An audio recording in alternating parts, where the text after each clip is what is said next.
পরিপূর্ণ হবে। আমরা সবাই তাদেরকে করতালির মাধ্যমে স্বাগতম জানাই।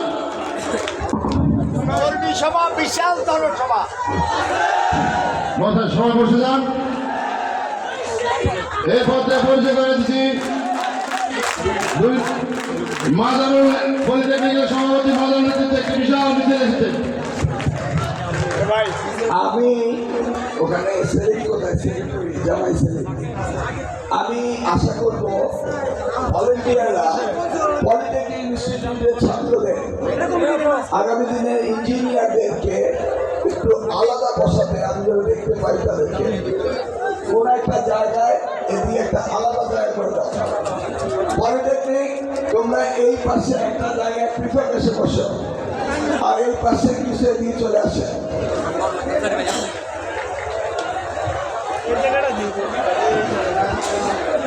করেন ভাই এই জায়গাটা দিয়ে এই জায়গাটা আমরা পলিটেকনিক পলিটেকনিক এই সাইডে আসো।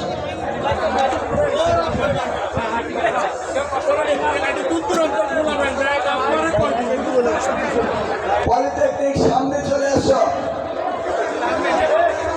পলিটেকনিক সামনে।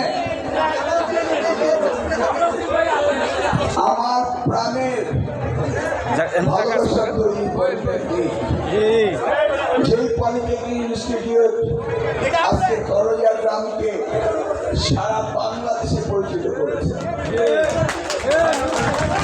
এই পলিটেকনিক ইনস্টিটিউটে হাজার হাজার পড়ুয়ার ছেলেরা ইঞ্জিনিয়ার হয়ে সারা বাংলাদেশের প্রত্যন্ত অঞ্চলে থানা ইঞ্জিনিয়ার হিসাবে তারা কাজ করতে যাচ্ছে এবং তারা সকলেই এই কচুয়ার পলিটেকনিক ইনস্টিটিউট পরিচিত করার সাথে সাথে এই করজিয়া গ্রামকেও সারা বাংলাদেশ চিনতে পেরেছে। কি চাকরি কমিশন, তাই না?